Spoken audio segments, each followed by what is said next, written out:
Welcome back, guys, to another great episode. Today we have a new appearance. We have someone very new, and we would like to introduce you guys to her. Could you, say your name and introduce yourself to the audience? Hi, Assalamu alaikum. My name is Hamda Farah. I am a student here in Minneapolis. Kusoo Shoga, Abdiz. Thank you. Pleasure to have you here today.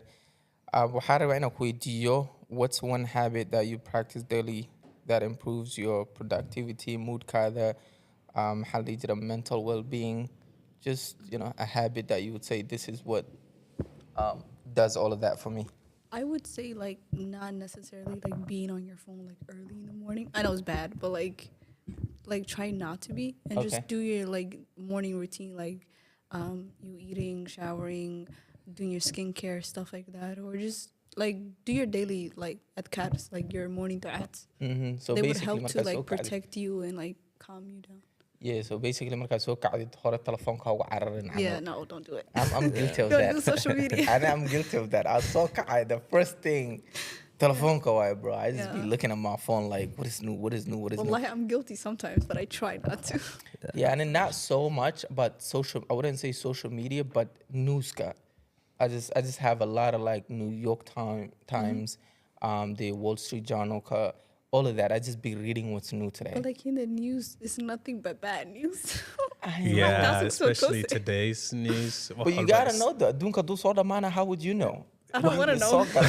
I wouldn't want to know, so I can be prepared. I don't want to know. Suddenly, you know, this tagara, bro. I'm saladi the single. I know at Carson, I need my qorta. You know what I mean? I don't want to just go off of Wasoka and then I don't know anything and all this. So you know, so I just want to make sure that I know. But I know what you're saying. You want to be the first one to know. I don't want to be not being informed like Naska Solo. So, but I get what you're saying though. It's really good. Haddii telefoonka iska ilaalisid, your brain hataa functionality your how you can be active oo noqon kartid, moodkaada iyo waxaada, because you can see something that could mess up your whole day. You can also journal. Yeah. You can do that in the morning or at night. Mm-hmm. Just write your thoughts down instead of keeping things inside. I started doing it. When we started this podcast, I started I be driving and I just go on my notes and just talk. I would literally talk, and then just save it there. And then later, because I realized that I have a lot of ideas, and then it was not my thing, or writing down ideas. I didn't used to believe that, but it's really amazing. Wallahi, if you just every idea he said that it's it could change your life, because you never know. A lot of people at Africa naga daawanayo maskaxdaada cunug yar baa taa maxaa ku dhacdaa lagu leeyahay, but over here it's different. Your brain, bro, sometimes weligii ma nagu dhacda inta telefoonka saacada aa fiirisay aa ku celisay and you don't know saacada waqtiga tahay haddana waa soo bixinayo I didn't even, you know, so your brain functions different. Or you go to the fridge talaajada aade and then you don't know why you went there in the first place. Exactly. It's because of waxaan ku noolnahay, society gaan ku noolnahay. Yeah, so it's different. But yeah, mashallah. You go to school, right? What are you studying for? As you mentioned earlier, you're going to school in Minnesota. What are you studying? I'm studying cybersecurity. Why do you choose cybersecurity? I knew I've always been an IT kid. Absolutely. And I would like to learn more about protecting people's data, websites, apps, and stuff like that. So, okay. Yeah, absolutely. That's good. I have seen a lot of people, especially at dadkeena marka Minnesota joogno kale, we spend more time when it comes to nursing gabdhahena badan nursing health galeen. It's kind of interesting seeing qof baranaya cybersecurity oo hadana gabar I used to study nursing. So you moved from nursing to cybersecurity? Yeah, I was like, I can't do this Gumesi. The reason why I say Gumesi is they will hold it on your neck. You know what I mean? Yeah. What do you mean? If you make any mistake, they will threaten you with removing your license and stuff like that. But in studying cybersecurity, nobody's oh, I'm gonna take your job away, or I'm gonna do this. I can always do it from home as well if I feel like it. Yeah, there's some shaqoyin or majors where you cannot make a single mistake, and there's some where you can make nearly 100% mistake, but then everything will be fine. Yeah. So for example, if you are a doctor or a nurse, there is no or a pilot. mistake, or a pilot. There's no error. You can't have any of that. But for example, if you're a numerologist, كونوا مرت عركة ما weather كي واحد شيغان وقرني, that's the only محل جري major or محل جري field where you can be You can wrong make- 96, 98% of the time, but then no one will bat an eye, you know? Imagine the weatherman that could you got us wearing jacket and there's no cold. You need to be fired. Where yeah. Or like when Galam they alhan. tell you, oh, it's gonna be sunny today, and then it starts pouring. Yeah, like, Exactly. What the hell y'all like us? Exactly. But I know my wife is a nurse, and wallah is a struggle. First of all, studying is a struggle, but hatta, I think they have this محل هجري thing where it's like if you fail a class, one class you could be out of the program just like that. Like they don't even have any kind of, you can't make a mistake. And had the hours of going to school, like they have this thing called clinical maladaha where you go 12 Program, hours. yeah. Yeah, 12 Unpaid, hours for mind no, you're not paying, you're not getting paid, but you're doing the shaqadi logu talagale. That kala pay garanayo. Basically, you're there working 12 hours, not getting paid. And then, in the end of that assignment, homework. I used to watch my wife because she wants me to go to a medical for like a doctor or whatever. She's like, why don't you you do can do medical? radiology. No, I don't want to do anything medical related, but wallah. Do you think they're underpaid though? I got stress level ka 100%. they're not getting paid enough. 100%. qof TikTok oo isticmaalayo oo waxba soo gudbinaya ka lacag badnaanaya qof wax samaraya. Exactly. And then they're saving lives too. Schooling key. Yeah. oo halahaas oo dhan iyo maxaa la dhahaa lacagta, you were saying? And I was gonna say there's also like a gender pay gap as well. The men get paid more than the women, even Really? though they're doing the same job. Yeah, Nursing? pretty much every field, but that happens as well. No, I think the Yeah, thing yeah, is 100%. There are seniority fields wise, where though, like right? nimanka Is ka this- badan yihiin. Wow. What field? Like They have the Blue same collars. experience, same Blue collars. seniority, everything. blue collars waxaa la kuwa maarta physical activities, even though Yeah. ay doing know, the they're same physical things. ac- Shaqay Waa- qabanayaan, waa laga but waxay- like king, waa laga badinaa. like ninka mataqaana, And- like makes No. more money than women. Also, I know there are like some حل nepotism haddii aad taqaanid managerka ama kuwa oo maartay like korka aha. koyda yeah. Like waxaa dhahaysaa neo, like it doesn't really matter. Like I know this for a fact. There's a gabar I know where like ayada train garayso qofkan, ayada she has more experience, wax walba ayada u samaysay, but then this guy wuxuu aqaana ma lahan, wuxuu sameeya ma lahan, and then all of a sudden he's getting paid nearly twice as much as she's getting paid, even though she's the one with the experience. But Asaga has nothing. there's some Just nuance. just because qofku nuance aqaana. ku jira though. Let's أحدث. I don't believe that two people with same experience, same محل يجري seniority or كسو شقيناين, everything same knowledge. Any قف العقل لو بدين كارو. There has to be something. Like the only thing that I know that for sure, بنوني عمل هذا. I play soccer, and women players don't get as much. They don't get paid as much as men players, and it comes from because of men are generating all this like support, fans, audience. stadium كوالا بوحة. The محل دي هجري, the businesses are attracted to their. So the more money you generate, the more money you get paid. Right? Women don't generate as much attention to Which the game. balloon are you talking about? Soccer. Women's soccer? Women's Yeah. soccer, even basketball حتى. No, like wait. So Maraykan قاتل له men's soccer, they're garbage. They got Have you seen the women's soccer? Men gets paid more مقتهي. Yeah, because of the contract they signed. I guess saas ku galeen. So But also, as you said, dadka soo xarinayna badan. dadka business كسو حرين. That's the only Even place though they that. suck. Yeah, they generate more money But than then men's gabdhaha. soccer, a lot of people watch men's soccer, even though حتى and The only reason loo daawado waa World Cup ka bes. That's the only time you will ever hear about even USA. the league, the Premier League, the Champions League, all the leagues have like more fans. No, and you're more. talking about Europe. I'm talking about Maraykan ka. Like They're everywhere. garbage, like Everywhere. trash. But then I got haweenka laga daawada more. No, They- haweenka lama daawado. Yeah. Watch a MLS game on niman ee deelayaan. That's the only reason And hadda MLS game arkaysa on waxaa Naya waaye dheelayaan. Messi iyo players from Europe ay kasoo qaadanayaan sifay uga dhigaan maxaa la jiray this league is competitive. It's like Saudi oo kale waaye. Players from Europe ay kasoo qaadanayaan. Nobody would watch Saudi. I Yeah. want players from Europe joogin. Yeah. Nobody would watch maxaa la jiray Al Nassr without Ronaldo in it. Yeah. Fikir. But I'm saying though, that's why I feel like هذا other محلها fields like medical iyo technology iyo.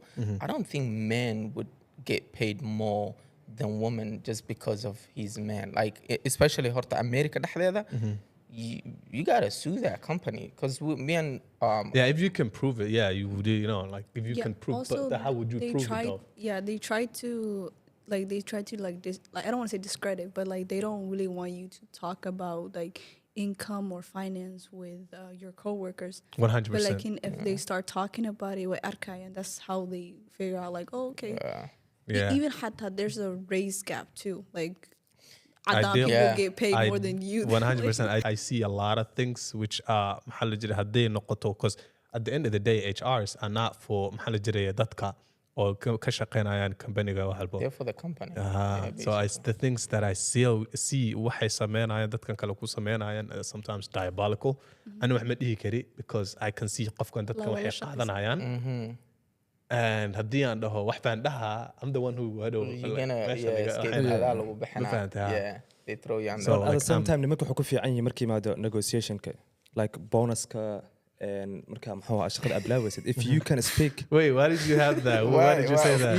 I would hear your make that? thoughts. She Catch had me a off guard because I was like, hold on, crazy I can reaction. negotiate as well. Yeah, you can. But then women a lot of times they just go for the you had it. yeah no, Go you're ahead. right like waxaa dhaha like when it comes to maxaa la dhahay gabdhaha like shaqada ugu horeysa waaye they're happy for it it's easy inay hore ka galaan markii shaqada loo soo apply garay because pressure badan soo saareen like stress ahaan markii imaado inkastoo nimanka ka xamil stress ahaan ay ka xamil badan yihiin ama ka qaad badan yihiin nimanka waxaa waa negotiation hore ka geli haddii loo dhaha 60,000 oo siin uu dagaaltami hey 65,000 arbaa ama ilaa 70 uu gaarsiini right then every other year pay raise u koraayo always gaabkaas wuu sii soconi le you know right so But then I think and I that's the was, main I was thing checking too. a study the other day too that talks about the same thing or nimanka why women maxaa la dhihi jiray horta women have markii hadda shaqooyinkan oo kale laga hadlo like tech iyo xafiisyada iyo dumarka ugu badan shaqooyinkaas Sax. like they have a higher percentage. The other thing is women they go for comfortability they pick and choose. Men don't pick and choose. Men lacag la u daran like if you pay me good money I'll work for you where women is like oh does this company have this do they maxaa la dhahaa waxa ani rabo ma sameynayan or maxaa la dhihi jira clean me or organization kasuya they check a lot of they look for a lot of boxes before they just go for that company where men is like this is where I want to go and lacagtan ma isiinaysin I'll work for you guys that's about it nin wax ka gala malaha meeshan xafiiskan saan u yaala mise saas u yaala they'll just go for the shaqada. So that's what I think it This was. puts us to our next question. Are you? We talked about this in a couple Yeah. of episodes ago. Are you familiar with the situation that happened with the Yasmin Abdi and the Abdi Jalil guy? Yeah. So what are your thoughts and perspective about that? Because this, especially حتى wuxuu ka hadlayay, how like women are discredited based on I think that they say they're discredited from they don't want to just because you are a woman. Like nimanka dadka kale kuma arkayaan someone who is maxaa la jiray has a qualification or maxaa la jiray is kind of goes under that blanket where like haweenka is seen less maxaa la jiray credible than nimanka. So what are your thoughts on that? Well, like I wasn't surprised by it, but I was disappointed, because like I know like I don't even think it was about the fact that her not being qualified. It was more like them being like upset the fact that she wasn't wearing a hijab, and I would have just been like, dude, mind like.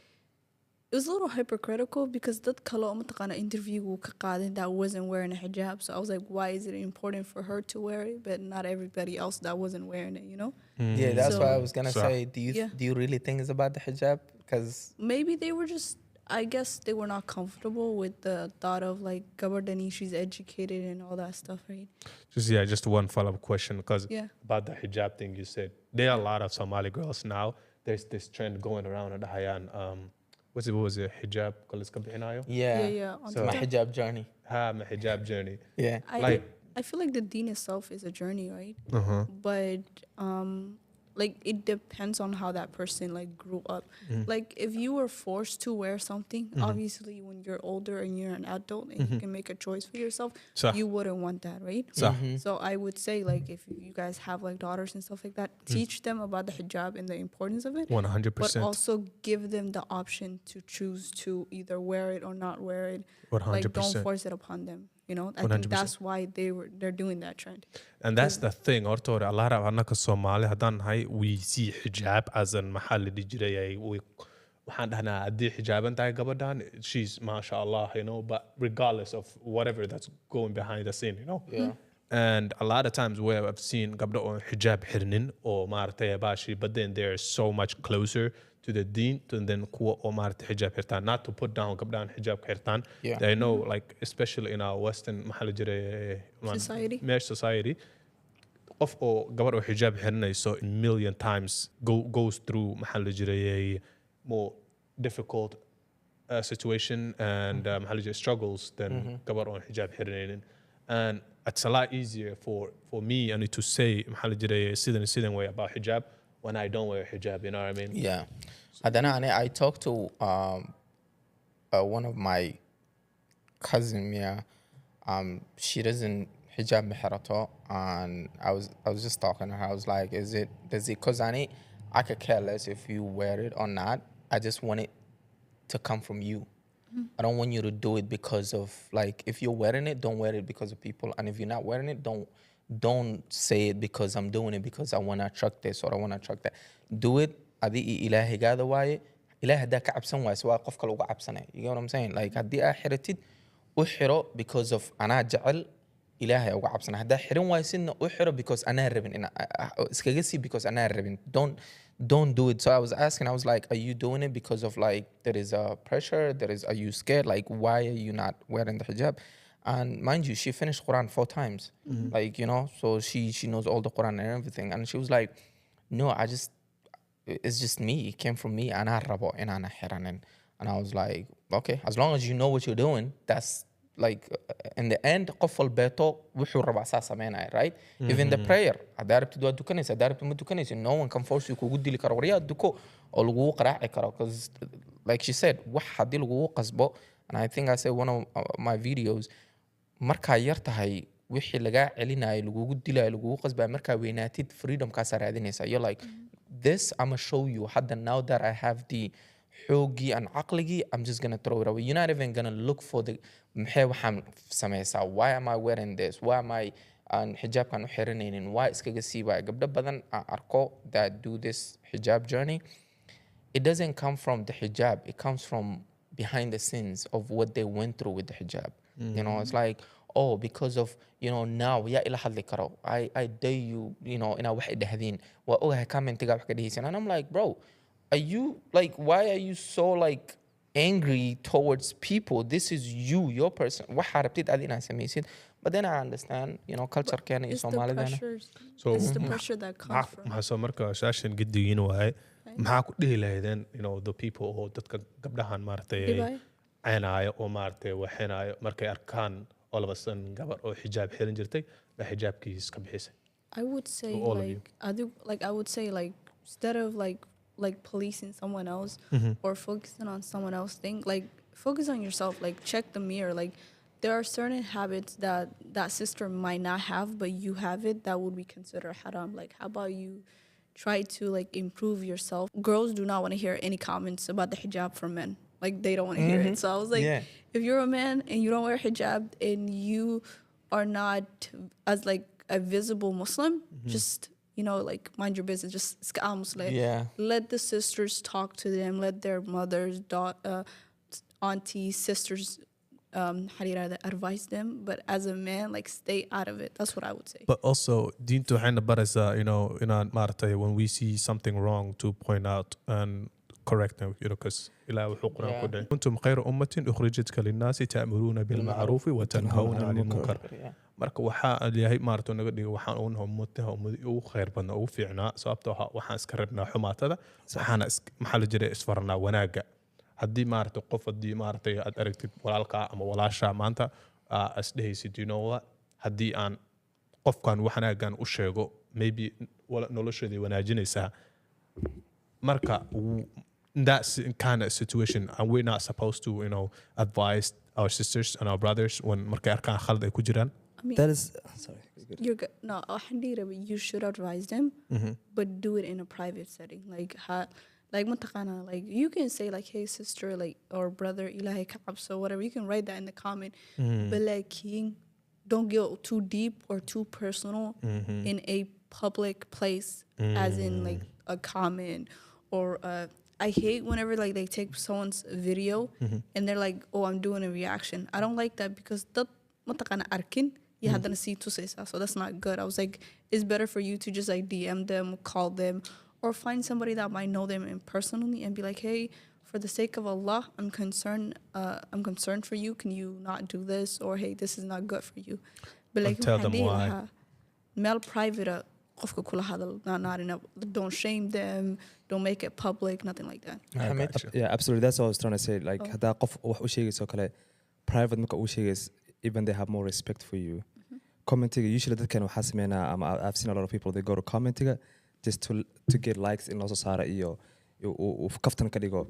Once you put something commentiga markaa saartid, waxaa laga yaabaa qofka oo commentigaas u sameysay oo hadal xun u ka dhahdo kale. Gabadha wax soo post garaysay ama wiil wax soo post gareeyay, wax xun soo post gareeyay, then commentayaal xun u gelisay, qofkaas caadi u sii tegay.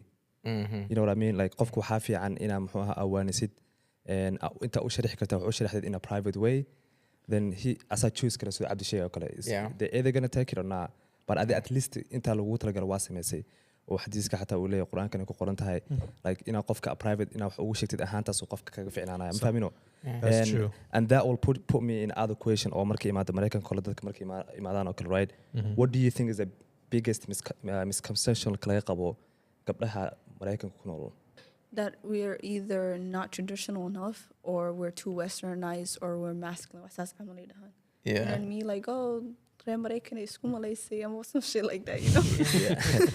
You think the culture is different back home and here? Yeah, and for when people sure. change, they say, oh, sari noqotay, when they say, Yeah, because I think it's because you adapt to the environment that you live in, right? So of course, like me and a sister who grew up in Somalia, sure we both speak Somali, like Somali but we might behave differently because I grew up here, and then like certain things that are normal to me might not be normal to her, or certain things she's okay with, I might not be. You know, it's the environment. Like environment, like it shapes you. Yeah. And turns you into the person you are. But do you think though, some gabdo or into ku dhashay mise ku koray, they kind of they're aggressive with the idea of like, because you know, even though gabdhihi intay ku koreen hataa wiilasha hataa intay ku koray, I feel like hada wiilasha mise dadka Africa jiro, their perception or perspective of gabar is different. Right? To qof dadka inta ku koray mise inta ku dhashay markay gabar arkaan, they see it as gabar inay edeb inaa lahaatid waaye, inaa hadashid maaha, inaa aamustid waaye, you know. So gabdhaha inta ku korana, they like, okay, you have to speak for yourself, you know. Qof inuu ku hadla maaha, adi isku hadal, waxaa necebtahay sheeg, waxaa jeceshahay sheeg. Over there it's like, oh, gabar haddee wax sheegta ceebe aamusnaya, waxaasa dhihina, saas laguma hadlo. So but then at the same time, I know what you're saying of like gabar inta ku kortay, labadiba waa Somali, lakin they raised differently and they environment is different. But sometimes I feel like gabdhaha qaar, they need to understand that qofka Africa joogo saa adiga inta ugu kortay ayakana meel kale ku koreen. So dadka Africa joogo marka aragtid, because I see gabdho oo dhahayo nimanka Soomaalida dhan saan waaye, nimanka Soomaalida, this is why ana nin Soomaali aan u rabin, because of they too judgmental, or gabar wax barata way ka cabsanayaan. I'm like, I don't think is that. I think it's just the way loo soo koriya, and the idea of gabar is a different than adiga aa qabtid, because adi the same way adi ideas aa u qabtid, asagana he has a whole another idea. So do you, like, what would you say to gabar? How can we balance that idea of like, you need to understand the same way that they need to understand? I think you need to understand that these people meesha ku koran idea he watan is a different. In Kamanta America imade, he has a different perception and perspective of gabar. So would you say, like, are you agreeing with me or are you disagreeing with me that gabdaha into ku koray, they like, how why they're like, oh, it's either this way or that way, there's no like middle ground, major, it's my way or the highway? Well, like I would just say like try to understand and respect the other person's point of view. That's one way we can all get along, right? Yes. But like even the girls back home, they're the same way. Marke noqoto my way or the highway. But like they're a little bit more gentle with it. Yeah. Sometimes ka soo qaadada gabdhaha xagga camal markii oo ay diir ay rabaan mise wax gabdho badan aan arkaa oo dhahayo school aa rabaa inaa aado inaa shaqaystaa rabaa inaa wax qabsadaa rabaa but then at the same time it's like gabar baan ahay so that kind of bothers me like why Why do does you that bother you?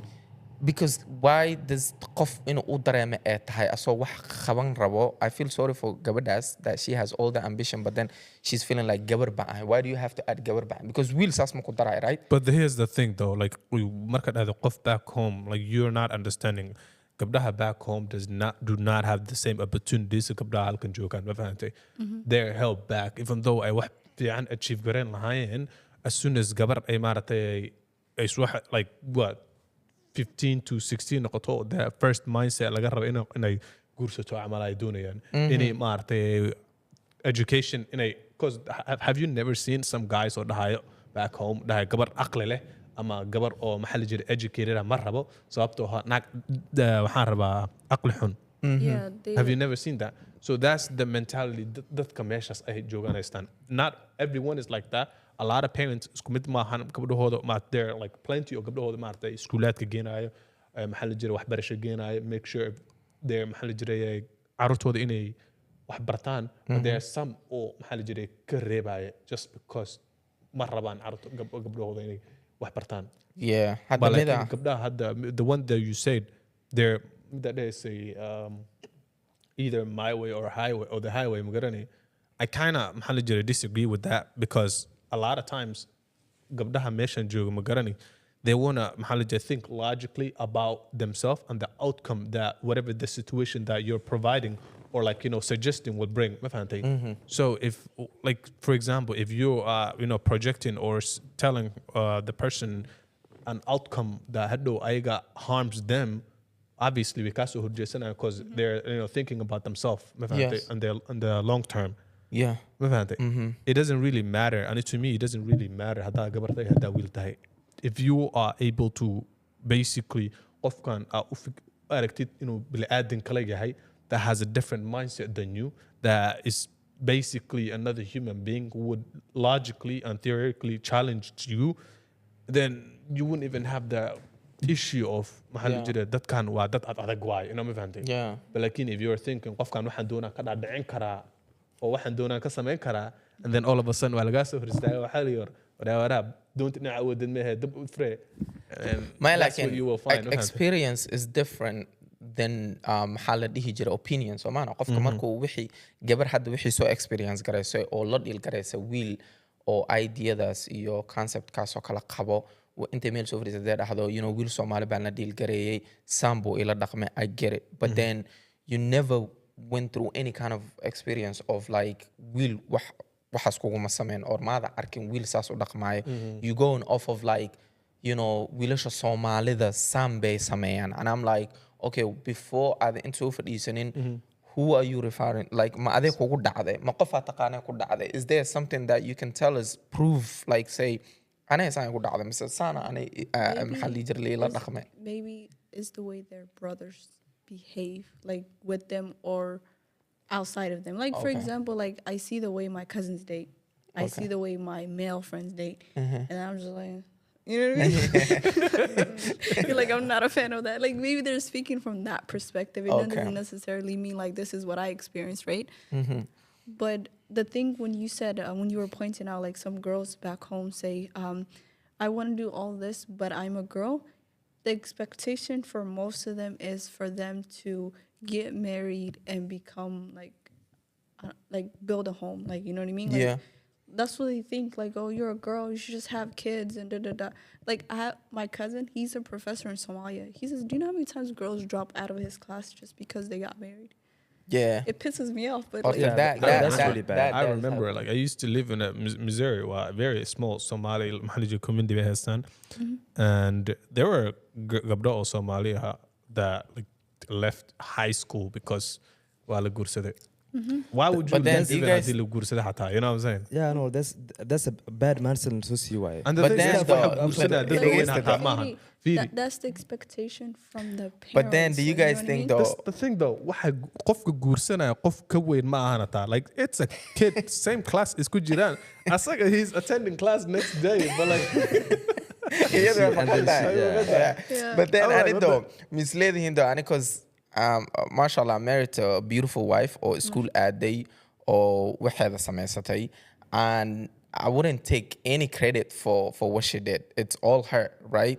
I was supportive. I was, but then I wasn't pushing her. You know what I mean? Sometimes qofka ka imaada waxa. So I don't think if my wife was like, I mean, I would tell her, you know, my school added, why don't you better yourself? Why don't you, is there something that oo ku fiican tahay that you think you could do like san waan dhihi lahaa. But to go to the school ka inay gaariga qaadato iskuulka aado iyada waa intaan gacan soo jiido soo raacoriya iskuul inaan ku geeyo way ma dhahay mogta. So I'm saying like, do you guys think that some gabdho they use that as an excuse of wallahi wali guursaday iskuulka because you know like did you put yourself out there? Schoolka inta aadin ninkaan ma ku dhahay iskuul ha aadin inta fadhiiso or familygaada ma ku dhahin iskuul ha aadin or did you just took it as like wali guursaday se iskuulku aadaa hadda? Okay, but here's the thing: like when like I think at body, like if your parents raise you just for the sake of you being a wife, you're not gonna care about school once you get married, you know. But like king, if your parents are like or school or or whatever, right? Yeah. You be like, okay, cool, I'm married, whatever. But you're still gonna go to school. You're still gonna work because that's the value your parents instill in you. You're saying it's a mindset kind of thing. It is a mindset and also Yeah. the way someone is raised. Okay. That's what I'm saying. Like, Yeah. I can care less about marriage, but because like, it's a beautiful thing. But like, the way I was raised is just like, scoffing all that. You know what I mean? Yeah, being, Yeah. but then isku filnaashada though. Even if Agar you're aan maqlo married, hal mar. here's- Isku filnaashada. A lot of gabdho take that as in like, why ay iskugu filnaan karin adoo lagu qabo oo ilmahaada dhal. Cause gabdho qaar markii lagu isku filnaa waxay u maleeyaan nin dhanba iska fogeeyo adiga wax sameeyo. And I'm like, you can do all of that. I think your partner, you just have to find that person. And you have to find the qofka or same idea, same mindset. Or ku dhahayo or dhihisid, yo, aniga, I want to be my own person. I want to create my own stuff. And I want to do, even though markil is khabo, everything yours is mine and mine is yours. But then at the same time, I need to be honest, I don't know dhalinyarada kale, but I'd rather have a gabar or active that wants to do things for her. Like that would give me some kind of a like when you say active, you're talking about ambitious, right? ambitious, exactly. Yeah, ambitious or rabto in a like, you know, school had their ideas, had their business for us, had their wax because that and حتى pressure because of if someone قف had that erected, like not only a wife, حتى my brother kasoo qaad wiil asoo hadaan arka someone lack of ambition or iska fadhiyo oo maanta dhan I'm looking at them like bro there's gotta be something that you want to do like there's no way you tell him marka my wife her being that wallah it gives me a break that I'm like okay alhamdulillah she's and people are happy when they doing what they want to do you know they're way happier and hadowdi markii la duqobo 70 la gaaro this person is not looking at you saying I'm like this because of you. waxbaan qabsan lahaa nolosheeda baan bursan lahaa adi dartaa intii soo fadhiisiyey you know aqli baan lahaa wax baan bartay aqoon baan lahaa you know at the end there's no regret everybody did what they had to do and at the same time na haddii aad rabin is fine haddii aad rabin inaad shaqaysatid oo school housewife is fine too you know just be all I'm saying is don't be a victim of like noloshaan inaad dhahdid waa kana noloshii ilmaan baan iska dhalaya wali guursada waa iska you know gabdha qaar already markii la guursado habar baan noqda dhahay nah you can still do the things that you was doing when I gabar had you just have to navigate it's going to be different obviously markii lagu qabo than markii lagu qabin because you have responsibility but I think gabdhaha naftirkooda they have to take some kind of responsibility of like are you pushing this thing are you saying yo because I saw it from her and I went off of that energy of like she wants to do this she literally had a baby a week ago and then her classes started next week and I was like yo do you want to take off this because she was like no I don't want to take off I want to go to school if you know anything about nursing school there's no break yeah she was like nope Yes, I'm not going to the go to thing school is- and I'm like okay I was taking her I took off the first 3 months I was like there with the baby and everything you know she was going to high school coming back because iyadan ka arkay You know, it wasn't me. I don't want my wife or, you know, sus and I, but then iyadi ba hadday rabto, who am I to stop her? So put yourself out there. Maybe But adiga So soo Marcus- that comes from the parent side, right? Like familkeeda iyo dadka ka soo jeeday famil waxaa waa ambitious leh. Like Yeah. if familka can dictate Yeah, qofka and- noqon and lahaa, what right? maxaa la jiray haddii baashi, familka dhinacaas jiifaan oo kale the person will be the same as them, like they wouldn't pay anything. Because inta iman inta is gursanin, but she was Yeah. ambitious. She had all this like, I want to be this person, and hooyadeed and aabaheed and walaalaheed, they were supporting her. So ani marka imad, I was like, yo, I don't want to take the guilt of like gabadhan when anaka inala joogta she was this. Why does she all of a sudden a hoos ugu dhacda when she got you know? And at the same time, like I said, aniga pointiga waxa waaye gabdhaha, they have to take a responsibility of like, I know gabdha qaar loo diido way jirta, I'm not denying that side of it, but at the same time there is one gabdha qaar jiro that make this as an excuse of gabar Soomaaliya la guursaday. Gabdha qaar markaa weydiisaa dhahdid, you know, iskuulkii maxaa ku dhacay mise businesski maxaa ku dhacay, gabar Soomaaliya la guursaday maxaad ka filaysaa, waan isdhigtay arooskii. But nah, there's a gabdha that use that as an excuse. Bin aadanna haddaa excuse yar heshid, it's like comfortable ku noqonaysa. You're like, this is why I'm not like this or something. Did you put yourself out there is the question. I truly believe, married or not, a girl should have her own money and her own way of supporting herself. Because like, okay, I'm not putting the blame on men, but sometimes like Somali do, whenever the couples don't work out, they get a divorce and then now she has to support the kid. It depends. It depends on the situation. Cause meeshaan ka imaado waa taqaanaa. Like meeshaan ka imaaday, a lot of times gabdhaha waxay dhahaan there's this thing called carruurt u dhig ninka. Waxaa la jira. I agree. Yeah. It doesn't matter. Waxaa la carruurt u dhig ninka jira. You know what I'm saying? Carruurta dhig ninka? Ha. Macnaha Like I say waxaa uga tag Wait, camal wait, aad wait. bax.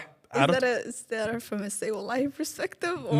No. Back home waaye. Back home. Okay. Meeshaan marka. Hadda fahmay. Okay. Waxaa lahaa carruurt u dhig nigmaha. So marka say gabadhan waxay dhashay iska badhiba 5 cunugay dhashay. And all of a sudden, you know, wax baa isfahan baa dhici kari waaye. Gabadhii maxaa la jiray, she was like, you know what, if wuu furay soomaho intay ilmaheeda qaadan lahayd just to punish him even more. Punish him, I will say this because that's the term they kind of see it as. Yeah. Carruurtooda inuu way ka tegaysaa. As I'm like, I'm gonna start fresh amala. I don't know any of these kids. Ay ka wada dhaqaysaa. Yeah, So he's marka- gonna raise the kids. So he has to raise all that kids on his own. And maxaa la jiray baashi midda ka daran magaran, there's this maxaa la jiray taboo or maartay connotation oo xun lagu keeno gabadh nin hadduu carruur qabo oo carruur leeyahay oo carruurta hooyadeed meesha joogin, hadday ilaa allah raxma hadday dhimatay iyo hadday maaragtay nooshayba ka tagtayba, naa kale la guursado oo carruurtaas way dilaysaa, way silcinaysaa. So a lot of men waxay sameynayaan marka just to maxaa la jiray carruurtooda inayna silcinin, they would never get married until carruurtaas ay like at least noqdaan maaragtay koray oo like dhalinyaro. Gabadhan nooceeda ninka intuu naa kale heli lahaa ilmaha looga carara. Exactly. But saasay sameeyaan. but ani hadda I have a cousin of mine, ninkeeda ilaah u naxariisto dhintay, 2 cunug miya mise 3 cunug ee u haysaa. And then markuu dhimanayay dukaanu lahaa, dukaan buu haystay, and then markuu dhintay she wanted to take over the dukaankii and you know ilmahaasi ugu koriso. His brother came out of the blue and he was like, no, I'm taking care of the dukaan. And then she said, okay, why hey take care of the dukaan, but ilmaha biilkooda inaa soo dirtid waay. And he said, ilmaha biilkooda haddaan dhii waayo waa inaan ku guursadaa. Oh, The brother and she was like, well, nah, I don't think saas samayn kara. That's like, you know, macquul gal maaha. It's like your brother's wife. basically my Like, brother. yeah, exactly. So how and familygiisi they backed him. They were like, yes, anaka dhaqankeena saane haddii gabar laga Dumaal dhinto. Dumaal ma la In dhahaa? Dumaal, okay, exactly. okay. But then the dumal is how do you guys voluntarily feel though. about that? The whole Dumal situation. It's disgusting, and to me, it's like Yeah, nah, no, bruh, nigga, nah. no. Like Dhaqan soo that's, jiran waa, it was Nah, working by that time. I'm not messing with that. Like, it's like, bro, if you're gonna help this person, ilmaha, I had to kasoo qaad my brother. Ilahi ima tuso. isn't right? that like voluntarily from the gabar side though? That's like, what I'm you know saying. It Like, has to come from Gabada.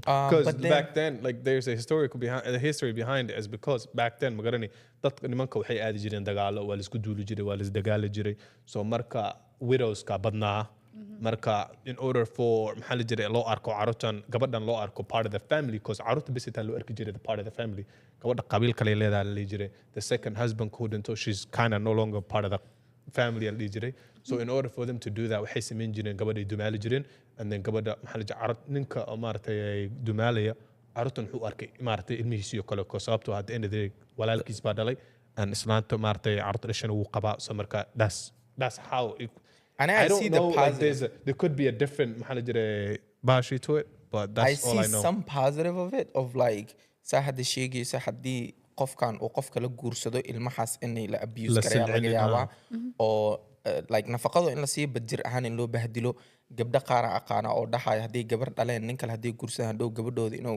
ka farxumeeya laga yaabaa I see that you know waxaas deep down waa ujeedaa waxyaalaha oo dhici karo but then for you to feel entitled like walaalka hadduu dhinto you're next in the And it line doesn't even camal.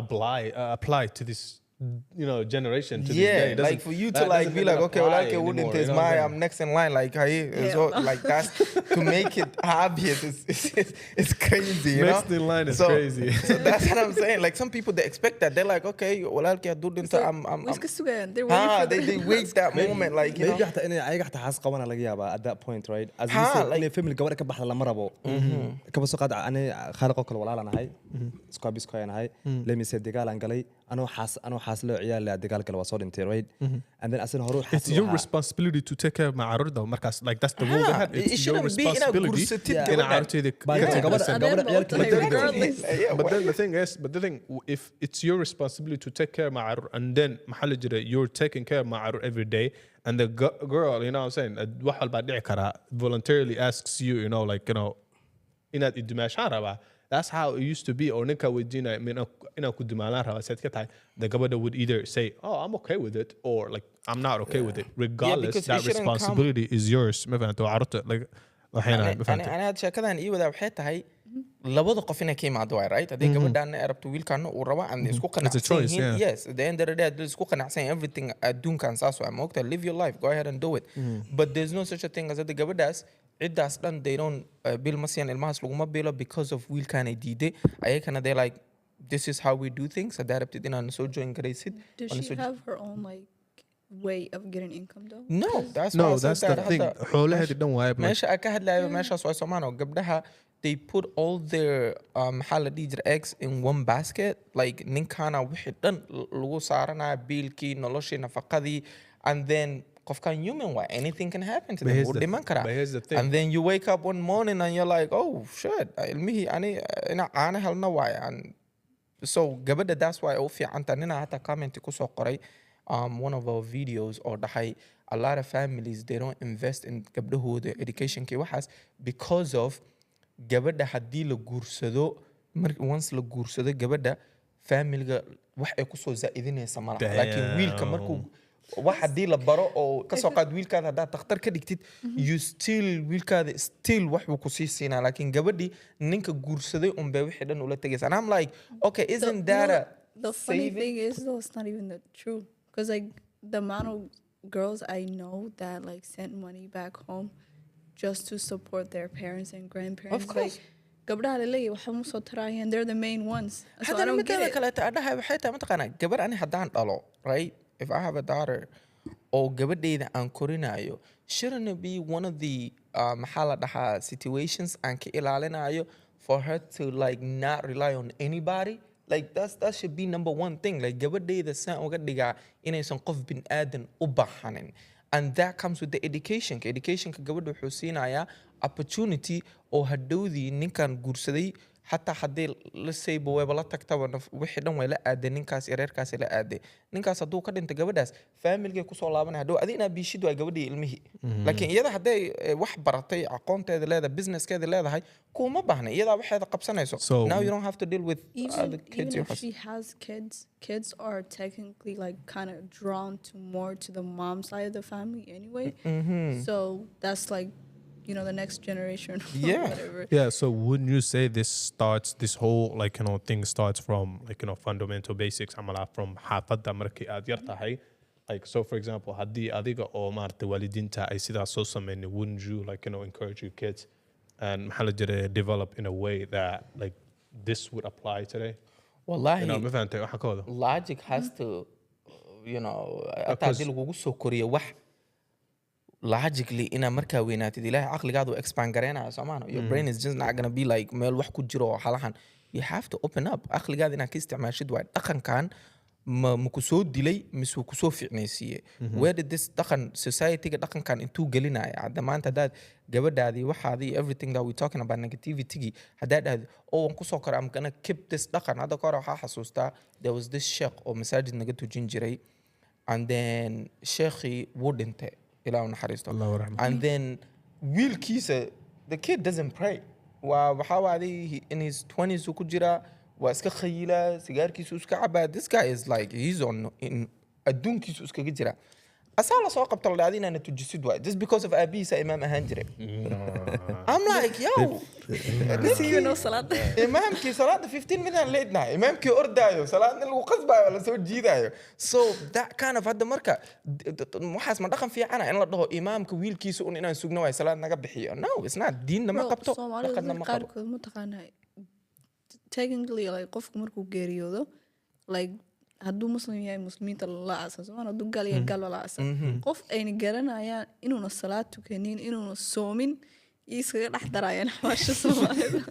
So But technically it he's a happens. Muslim. But though, the thing right? is, qofka you hadduu gotta- yeah, hadduu lama dhahayo gaaleyn karo qofka. shahaadada hadduu sheeganayo like technically it's hadduu shahaadada sheeganayo keliyata uu aaminsan uusan dhahayn noloshiisa markuu noolaa ani sidan baan ahay ma aaminsani shahaadada diinta ma aaminsani ilaahay ma aaminsani hadduun dhahaynin ma garani we like are required Even inaan though ku it dhex says darno. faman I know taraka waxaa ka salah. hadlaysid Yeah. but But then it says فَمَنْ تَرَكَ صَلَاةً فَقَدْ كَفَرَ. So man, yeah, qofka but like haddii uu salaada you tukan don't waayo. know. At the end of the day, as a Yeah. Muslim person, you have to give your brother or sister The benefit of 10 the doubt, excuses before you like. I You think know, that is a hadith Bashi. that someone or asoo la ilaha illallah shahaadan rabo asxaabiya qofkii asoo shahaadan inuu dilay and then rasuulka wuxuu dhahay uu shahaadan rabo waa ka gaarsiiya camal this guy taala rasuulka inuu dhahay yeah good job he said why u dishay there's also You should have let waxaa him. ka hadlaysid- midda ka hadlaysid, I know what you're talking about. There's also I didn't hear that Sahabi story, but I had this. Fircoon markuu dhimanayay oo maaragtay biyahaas ku imaadeen wuxuu rabay inuu ashahaato oo aamino maxaa la jiray lahay But he said it in a- carra afka ka geliya but but حتى سو dhahay ma taqaana he was kind of a shady way he said Rabbu Musa he didn't say like ilaahigi Musa uu dhahay you know he didn't say ilaahi like he said ilaahigi Musa because if saasay dhihi jireen ayaga xaggaas markay ma yeah, he fahantay was- rabbiga muuse waa rabbiga maxaa la jira runta ahaa ma fahantay saasuu kare intuu dhammaystirin baa jibriil dhooba afka ka but geliyey Fir'aun was another sifo level. waxay marka Yeah. jibriil marka allah subxaana wa tacaala weydiiyey Even though Fir'aun was another level, Allah still had like mercy on him. Yeah. He also commanded like Prophet Musa alayhi salam, peace be upon him, to say like be kind towards him the way you speak. So marka arko the way people are, you know, on Muslims, I was just like, If Allah can take Fir'aun that easy haduu u qaadan karo I think Like, who are you to like like hadda Fir'aun like haduu Ilaahay command gareynayo for a prophet to be kind to Fir'aun. yeah What about your fellow Muslims, like Yeah. sisters Yeah. and brothers? You know, like. So the question I have next is, what would you say to a Somali man who believes marrying Somali girls raised or born in America is a mistake? It's not. It's about the character. Like what would you say to it amalaha Yeah, what would you, like? Do you say? She said it's not. Is yeah? Go ahead. She was. no. was I cooking. would just say like if you personally do not want to marry a sister that grew up here or that was born here, then that's up to you. Like go back home. But like King, it's not right for you to be like, oh, it's a mistake or anything like that. Because at the end of the day, it's about dinta and your character, right? And I get it. They're not gonna understand each other and stuff like that. So just marry the person you're compatible with. Is it tough Yeah. though in muxuu ahaa qof as the question ku weydiiyo kale is it tough in qof Africa kasoo guursada inta keentid can the environment maxaa lahay muku keeni karaa differences between here and Because there environment ga ka cararaysa qof soo gelinaysa. ha If they can fit in, that's fine. Yeah, but I mean to me if Like if okay, for marrying example, if they're two young people that are both educated, then they can fit in. But like in qof baadiyan kasoo qaadantan keenan, it's not But why happening. don't you You though? know? I need the same idea ka aan kasoo jeeda waxay tahay right? You're running away from because haddee tahay qof Africa joogaan jeclaaday that you know if you build a relationship with them I have no problem with that. You can qof China jooga jeclaan karta aka careless qofka jeclaanaysid meeshuu jooga right aniga is the relationship niyo qofkaasa jeclaaday dabeecadeeda personalitygeeda or wiilkaasa jeclaaday dabeecadiisa personalitygiisa but if your whole idea is like gabar America joogto or gabdhahan ciyaal say walaahiga sound like you like degrading one gabar to make yourself to make yourself feel better and think gabar kalo Africa joogto haladani because when I was with my wife a lot of people that I knew used to tell me yo maxaa ku daba dhigay you know gabadhan America ku kortay iyo you know that it's going to be challenging gabdhahan wax ma maqlaan I'm like bro And you know who says that? Dadku waaweynka waay waliba tan aas dhehaysid maxaa la jirayay like dhalinyarada like in there I know dhalinyaro though there was 40s, dhalinyaro 30s plus basaa dhihi there was dhalinyaro that was telling me niyahow waxa isgelinaysaa khayliya isgelinaysaa this life is not built for you some way come way because I'm like yo bro at the end of the day I could care less aniga I'm not marrying gabar America I don't even look at it that way like America jokta or Africa jokta is the person that I'm focused on this person I compatible me iyahay are they like relating to me are we like intellectually and everything are we in the same level you know is there a compromise is there like waxyaalo ma jira oo aan dhiga but simple idea of like gabar America ku korta hadaa guursatid way ku dhibaysaa okay what does that even mean way ku dhibaysaa or way kula murmaysaa what does that mean way kula murmaysaa and then it's like you cannot get the bottom of that conversation because they're so passionate about it and they're so convinced that they don't even want to listen to your side of the story they're like aniga hortii dhageysana wax ku jawar toqon baatan ma maqlaysidniyo what I'm trying to tell you is gabdhahan adiga saa tahay war web ku hor ordaysaa what is way ku hor ordaysaa mean what does that mean like macnaha and also why is that an issue no what does that mean way ku hor ordaysaa I want to know way ku hor ordaysaa cuz qofa wuxuu igu dhahay no gabdhaha America she would lead you instead of you leading her kodan but then if you are that xuntahay oo lagu lead garanaya I don't see the point of it that's you see it goes back to the confidence kind of thing haddaan nirag tahay isku kalsooni qabtid and you know as a man adiga you got adiga waxa adiga laga rabo responsibility adiga waxaad waa ka soo baxaysaa you're not going to be worried about somebody else leading or cararayo or yeelayo bro you lead by example you don't lead by talking iyo waxaas you lead by action and example action ka the example ka like here's the thing Abdul the issue how I'm going the people who say that are people oo maxal jiray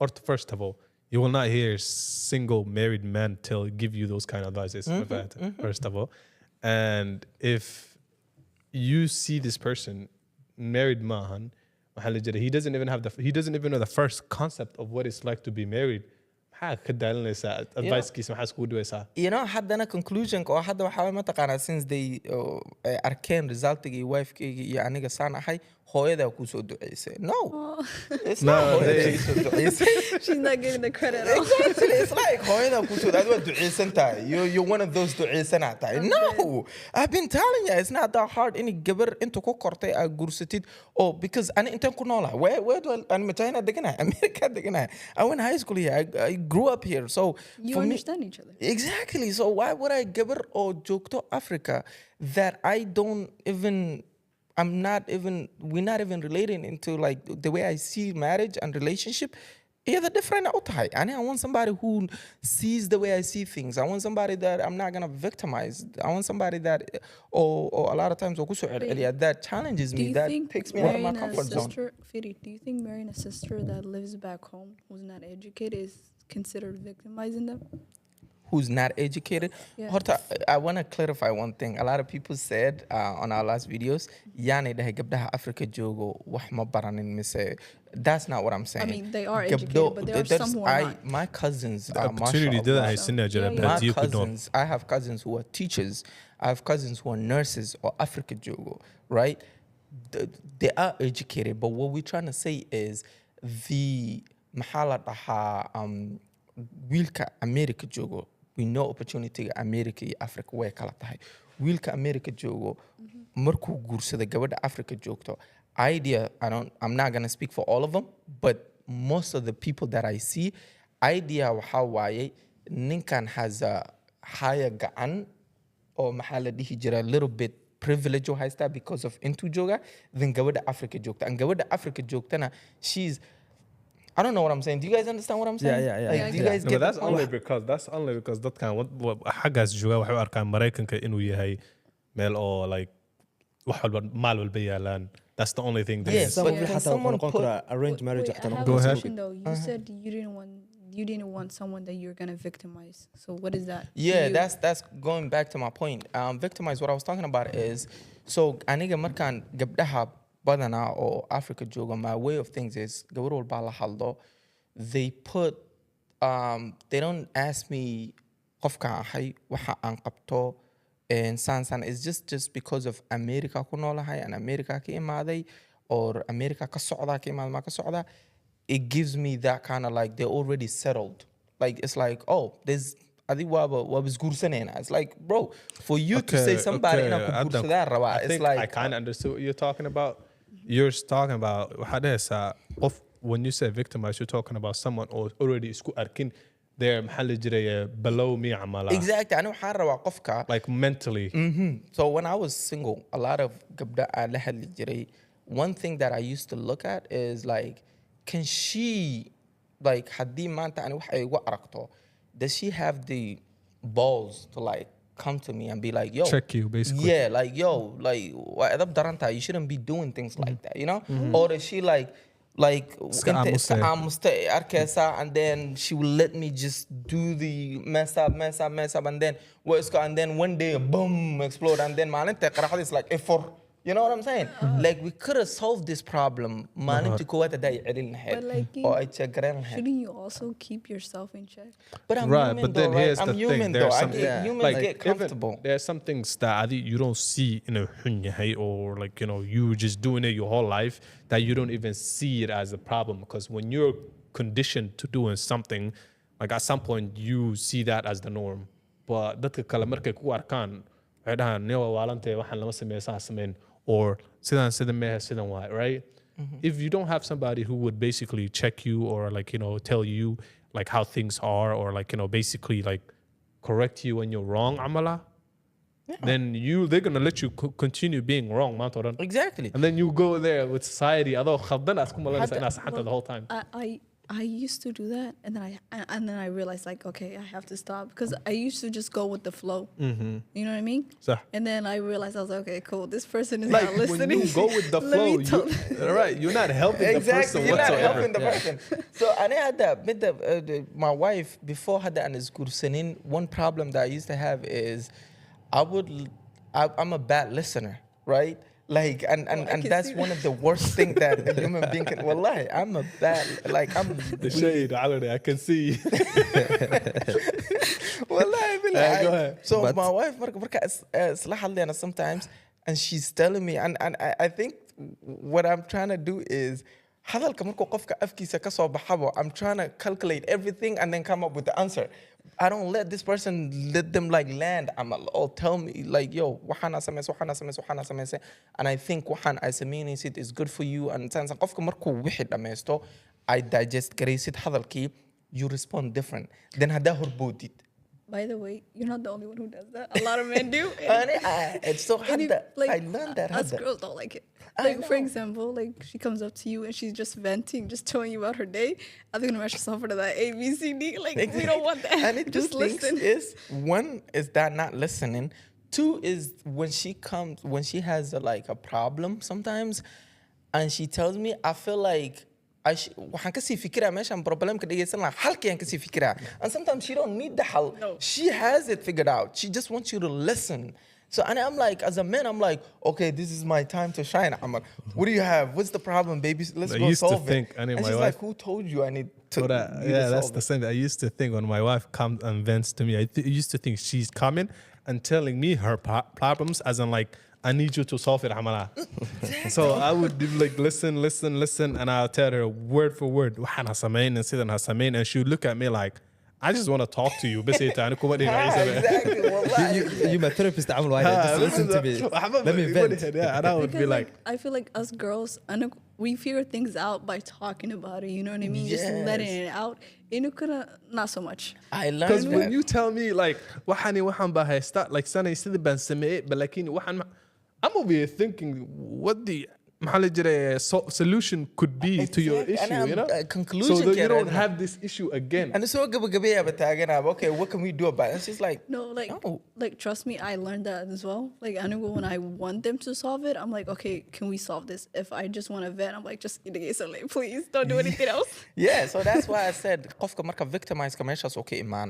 I want somebody who can tell me as it is, somebody who can stop me. Like you said, you know, even though you can check yourself, but human at that, you know, and أنا كنا human كنا we have this comfort zone. Once you're comfortable, you're comfortable. You just like قف ده shit like إن كده yo, you know, you've been, you know, you're not doing as good as you used to do, or even حتى knowledge حتى motivation كذا مركو يريا, you know, you're not, you know, you're trying to build something or you're trying to do something. Somebody who can like help you, you know, حالة دي هجري like وحن سما encourage you instead of just like قف أنت هايسان head that don't add any like because they don't want to add anything because they feel like oh هذا وحن وشكت أمور ده yeah we do, you know what I mean? Like a lot of people feel like هذا class مركا كجرت العمل and your teachers is like talking. A lot of kids they scared to like raise their hands or you know in a وحشة because of like what if معلن كان هدوك ده why you like son like in المها أو جيسياش they would raise and they'd be like I have a question about that, you know what I mean?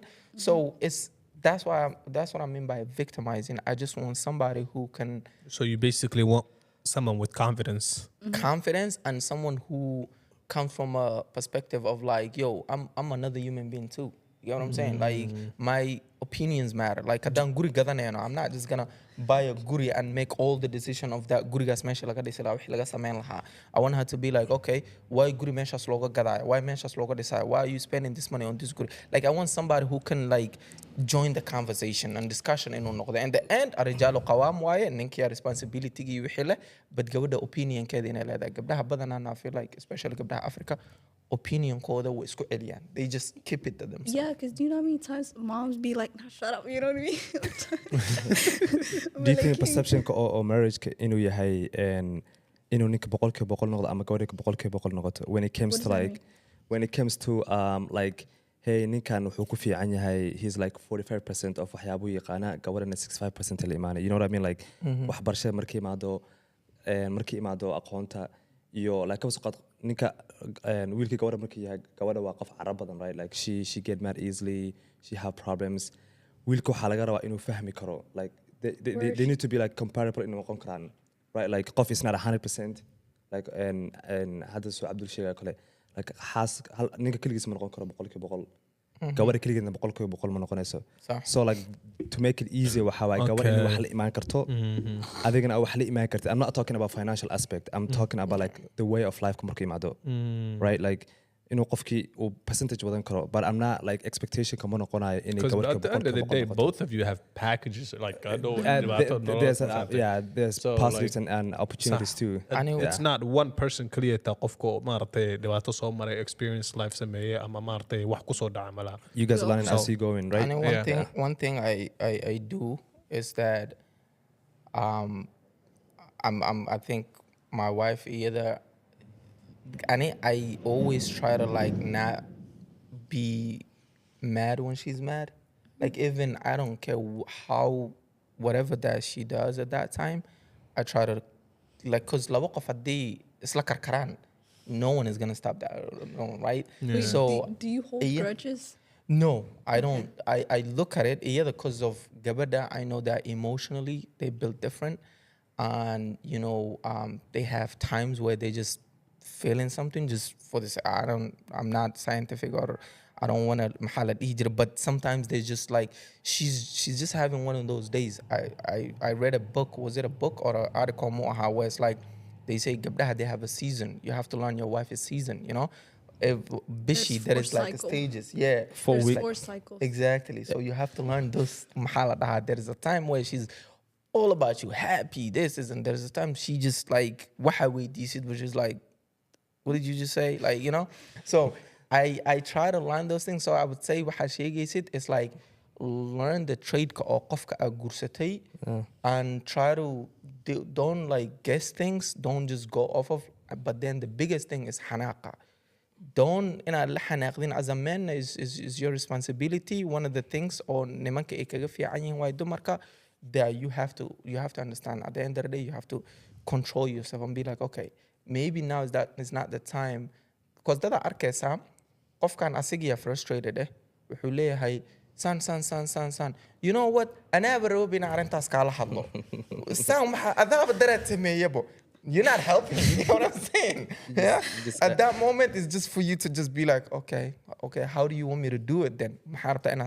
No, just don't do anything. Just okay, I'm listening. You know, and that's how it is. Well, I color on other way. That like I addicted, egoistic. You know what? Don't even talk to me. No, like but that. here's the thing. A lot of times, I mean, this system works for me, right?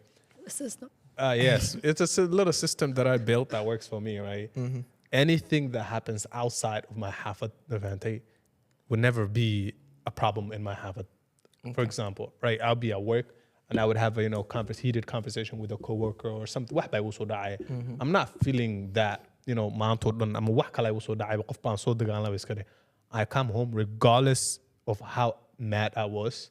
It's a different basically playing field Approach. Yeah. So everything that or I leave it behind. If I need to calm down in my car, I would, like I would just take a minute. As soon as I come at the hafat, I will approach the hafat as in like sida ugu tago kale. Yeah. Haddii anoo faraxsana maartay xaafadaas anoo faraxsana ku soo laabanaya. And then if I need to talk, sometimes I'll be telling my wife waxay dhacay the shaqa maanta like as in gossip. But like everyone does Of that, course, yeah, you have to But gossip then with she'd your be like, well, I didn't notice you were, upset, or I didn't know. I'm like, why would I be upset at you or this kid? Yeah. When you two have done nothing to me, Yeah. So marka, like I leave those With the error, صح. meelahaas waxaan uga soo tagay. Okay. And then xaafadda markaa it's a safe haven, ma fahatay? So if you don't bring in those problems at your xaafad, you would have a amazing opportunity for you to figure out Yeah. a lot of things. Yeah. But a lot of people waxay sameeyaan magarani all the issues ee banaanka kasoo keenayaan xaafadda keenayaan. And then qof oo iska aliis Allah waxba sameeynin maanta oo dhan oo iska maskiina I take it out on that person. You get it? That's why you need the biggest. I say the biggest thing of aros marriage is adaptability. Like you have to adapt to the marka, because hadda qofka markuu single yahay, you hear all these things son. But then qofka aad guursatid, you have to adapt to that person, not waxa aad maqlaysid.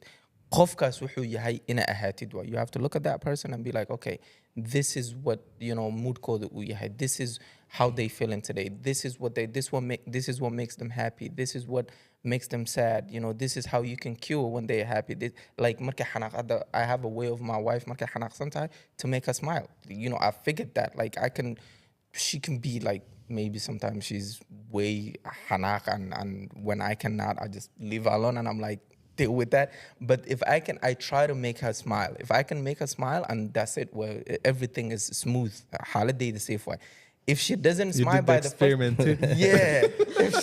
if she doesn't smile on the first one, I'm like, okay, I'll do it. Just go to bed. Yeah, I'm like, okay. Or I don't go to bed. We don't go to bed. I have this rule where like we don't go to bed without at least like figuring out. Okay. Yeah, not figuring out, but I don't want Without none you of us talking, Amala. angry. Your qabo. We try to not go to bed with like other than happiness, because so okay, bro. You get what I'm saying? Guys, So I feel like that rule wouldn't work for you because I'm an avoiding person. I avoid everything like this situation. Well, you let the problem solve itself, Amala. I will like, it depends on qofka though. No, trust me. Yeah, no, in life, you will figure out. You would have things that you would be like. So be like, okay, today this didn't work. Okay, next time, you will approach it differently. Yeah. To the point where you get and then you'll stick to that until you get found out. Yeah, that's why I said adaptability. You have to adapt to the situation. The first 2 years I think the first 2 years or 3 years is really important for marriage. Those are the times where you have to learn the trait of this person, and because even though me and my wife knew each other like before as gursanin for 5 years as naqana, right? But then even though 5 years as naqaanay marka isguursanay I can't just take it for granted like oh okay qof telephone iyo texting iyo you know like anaka Soomaaliyan nahay we not like hanging out like that Like just you know what I'm saying FaceTiming. yeah so marka isla degtiin qofka is a different even though I say my wife ani iyada we feel like we knew each other forever I don't even feel like at the 5 years sometimes marka Were y'all 5 friends before? yeah we were friends and maxaa la dhihi jiray we used to like talk to each other and then sidii isku sii guursanay but then hatta marka isguursanay it felt like I've been doing this forever it didn't feel like So you- awkward yeah, waxaas you ma think jirin so. you get what I'm Yeah. saying so that's why I said adaptability is really important Mohammed Yeah, no, I was trying to move to the next question. Or I also the was marriage gonna thing. ask, you know how Somalis will, like, do you know how the saying like "Ninkawi na kudagan kar-" I hate that. I just wanted to know your opinion on I know it. what you mean. Yeah.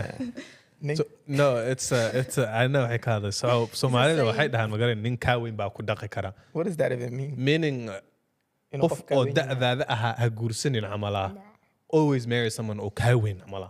Oh, what's your maartay. opinion of it Hell no. What the fuck? That man? is, yeah. I And don't know where my you get that opinion from. is that is this as simple as this right qofka marka isla egtihiin oo aad isla jaan qaadi kartiin nothing is like hadda ani and my wife we go all these places I'm not an outgoing person I'm indoor You're not. no I'm indoor I would stay home the whole year hadii lido guriga iska joog bro like literally I would not go outside wallahi like if I can just play soccer So go to the you're gym introvert. I'm not introvert. I wouldn't say I am, but I'm Basically, not a, like, he's a homebody person. homebody. camala. Because I was gonna say his personality right now. Wow. does Yeah, not I give think that. I know it doesn't match, but but yeah. I don't lie. I don't go. Had sahibihayga, they be like, "Yo, Adi, you need to." But waxaa laga yaabaa, some of them I haven't seen them for 6 months, and we just literally isku magaalada degannahay. But then I was saying, my wife is the type of person that guri la fadhina way necab tahay. She'd rather go out shopping, you know, eat, do this, do that. So I like and I enjoy it too. Maybe markii idea koodi la keena I don't but then markii la baxo I'm like man this was beautiful alhamdulillah that I came out. It changed like my mood kaygiya bedelaysa you know cabitaan aan qaadana I feel fresh you know like riding that gari you know listening to something that we both enjoy it hits different you know. So marka Imagine trying to do that with qof ka weyn exactly like 10 years. that's my point. Marka qof It does ka weyn- not hit the marka same. that- 10 years is not even that bad. Like King 15, 20. It That's your up to at No, this that's point. actually I think you used to work back home though. Yeah. I see where Because you're coming back from. That home used to, back home oo kale waa ka shaqeynay. But here's the Back thing, home, you're idea like, muxuu yahay though? it's not Idea even back home. spawn killing. That's like markuu qofkan nolol dhan baa soo lahayd a quarter of a century baa soo noolayd qofkan adduun dhan muu imaanin ba. You know what I'm saying? Yeah. Imagine- No, imagine at some that. point it gets weirder, like to like even a certain age market noqoto. Unless you're saying, listen, unless you're saying qofkan that's like, you know, about to die, lacag badan buu leeyahay, you know? I mean, diinta taa way qabtaa, right? Qof lacag leh inaad guursatid. No, I mean, Oh, yeah, No, diinta no, way that's- qabtaa. he's talking about like of tattoo. Ha, Yeah, qofka like- lacag badan buu leeyahay camala waa millionaires camala noloshiisa uu kasii dhacay 2 bil baa ku hadhay, you know? Si u guduma. If you say that, I don't if see the it- value in if- waxa doing waxa kale marka. No, like it depends though. Hadda haddii gabar oo opportunity ama wiil opportunity hadday tahay, yes, opportunity waa moogtahay. Laakiin ani I would say qof aad la jaan qaadi kartid, qof fahmaayo waxa aad samaynaysid iyo noloshaada, because same age dadka markay yihiin they have the same idea, right? Everything is like, even though introvert you waa la noqon karaa qof guri ku jira qof, but then at the same time it's like getting a drink is not going to be a weird thing to someone or age kaada like qof kaawin markuu yahay war ma cabitaankii waxaad ka hadlaysid maxay tahay dad waaweyn baynu nahay you know they Okay, like for example, they whole take it whenever I go shopping with my dad, he's like, "Tukaka na basongada," you know what I mean? Oh, as Imagine- in like you would keep going meelaha yeah, like, are you buying the whole store? Like, So- imagine getting that comment from your spouse. La- We're fighting. I can't. That's- nah, But I feel that's like qof add Kawin, you guys will butt heads no matter what. yeah. No, not worth it. or maanta dhan hoosaa fiirinaysa camala where that victim mentality comes from where like qofkan noloshiisa dhan Is it basically xishmaysid waaye? no qofka no imagine like qof oo like uu kaa weyn yahay maanta oo dhan you know what I'm saying lama qabsan kartid lama murmi kartid but what can you say Yeah. to this person you know maanta oo Yeah. dhan They'd be Yeah. like it feels yeah, wrong but- camala like it just feels wrong you know so What qof- about gabar kaawin? Huh? That's fine, I think. Maxamed? how is that fine I don't what's the think double that- standards for I don't think it's about weynaasha markay imaado like qof kala hadlaysa if you cabdi suu sheegay kale if you comparable xataa kairi weynta oo kale that's fine but to me my point I wouldn't marry gabadh iga weyn to me my side right but Why? like I will like qof oo ala jaan qaadi karo qof like you know It's literally the same Like- concept. Wait, what about It's- Gawar Kaya? yeah Gawar Kaya. Go- Like how go Cairo young are you karo talking at least about? 3 years 4 years oo kale that's fine He's How cool young? with it. How I young can are you lead talking with- about? Okay, with her. when I say like an older woman, maybe like one that's like older than you 5 years, 3 years. That's okay. Okay, that's You're okay. still the same generation. Yeah, wali waa you waxaa know? dhigi kartaa. But Like for then, example, like let's say I'm Gen Z, I wouldn't marry a Gen X. okay, Yeah. yeah. See, that makes no sense, Marcus. Like like 4 years up and 4 years down, depending on how old you are, like that's fine. But like Or how- anything, if you're like hitting But 5 then and gabdhaha- higher, bro, why gabdhaha not attracted to wiilasha ka yar? there are some who are, Some are. unless Yani you know, most of them- cool, most of the But, gabdha- okay, they cougars come Gabdhu- like, but like there's some who are, you know? You know? really, like Gabdu, they're attracted to like of mature, and I'm not like. Yeah, so Hiri- it's not kuwa about isku age. da'di yihiin, they're a little less mature than the girls, and then mid iga sii yar, I'm good. But then hadduu qofki ani gabdho qaar waxaa jiro they don't even give the benefit of the doubt qofka hadduu ka yar yahay. They're like, oh, waa iga yartahay, that's it, it's done. They don't Like, even give the... Qofka hadduu iga yar yahay, that's my little brother. Like, That's what I'm saying though. So gabdhaha marka you see that, that's why u weydiiyey Maxamed gabar kaa weyn gabdhaha ka yimaadaan marka gabdhaha wiil ka yar ma guursanayaan regardless of unless there is like we Well, said like, opportunity I inuu ka was jiro talking to mooye. I had a beri man lagu dhahay 2 bilood bas aa laga weynaa ilmaha carruurta fadhiiso. That was embarrassing. Why would you even say labada Imagine- bilaad? Labada bil ma way sheegeen Imagine, ba. like I was on the phone with him. He was at a wedding. He was like, "Oh, this gabbar way qurux badan tahay. Let me, you know, at least shoot my shot." yeah. And then like they were talking about, and then she asked him, "How old are you?" And then asaga with your because he was trying to make sure inayna gabar yar ahayn ma fahantay da yar ahayn, and then way u sheegtay, and then he was like, "Oh, ita dhalashada meeq goortay waa, you know, like mal bishi u sheegtay adigana maxaa waay bishi u sheegay." Waa fadhiisaa la saaxiib. Nah, and right there bisha bedeli lahaa. No, June data August ka dhigi lahaa just to be like that flip. Because same No, year 'cause waay like- maxaa kala digantihiin? 2 bilood like bas for ita. me, I was talking to someone that was like 6 months younger than me, and I was like, I can't do this. 6 months is crazy. That's nothing. Is it different year though or same year? Same year. I think it's society wise But I was like, xataa how do you muugido do it? it's not only Nah. mentality xataa ma it's society wise or like nolol Mind you, grade. like he's a big dude, and I think I'm Why tiny. though? Like Why right does next it matter? 6 I don't... And I wouldn't care wallahi 6 months. My next question is, what is one thing that the community, the Somali community, overlooks or it ignores when it comes to Somali Somali girls?